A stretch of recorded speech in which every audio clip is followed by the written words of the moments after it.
মানুষজনের টাকা পয়সা নিয়ে কি করা উচিত বলে তোমার মনে হয় এখন? বাংলাদেশে ইনভেস্টমেন্ট অপশন কম তো।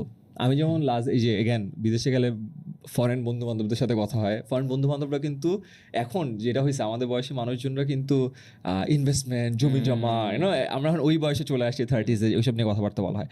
ওদের কমন একটা মানে ডিসকাশনের টপিক হলো ন্যাসড্যাক, যেটাতে আমি পার্ট হইতেই পারি না, রাইট? যেমন লাস্ট দিন আমরা একটা ভিডিও করতেছিলাম, সো রিমেম্বার অরাকেল 40% জাম্প করলো, Larry Ellison is the richest person in the world right now, toppling Elon Musk. না ইমাজিন আমরা যদি ইউএসএ থাকতাম, দ্য বিগেস্ট ডিসকাশন ইজ মামার টাকাটা অরাকেলে দিব না ক্যাশ আউট করবো, right?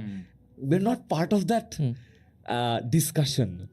And if you see ওইখানে গেলে তুমি যদি বিদেশে থাকতা, তুমি দেখতে চাইছো এআই বুম তো হবেই, সো তুমি এআই কোম্পানিগুলোরে টাকা দিতা, let's say Anthropic, open AI যদি এখনো নাই, এগুলো এখনো নাই, বাট যেগুলো পাবলিকলি লিস্টেড আছে ওগুলোতে টাকা দিতা, আর দিতা chip company like Nvidia, AMD, because এটা উঠবেই।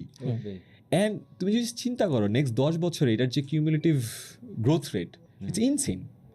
অ্যান্ড আমরা বসে থাকি জাস্ট ইয়ে করতে, বাংলাদেশে এই সুযোগটা নাই।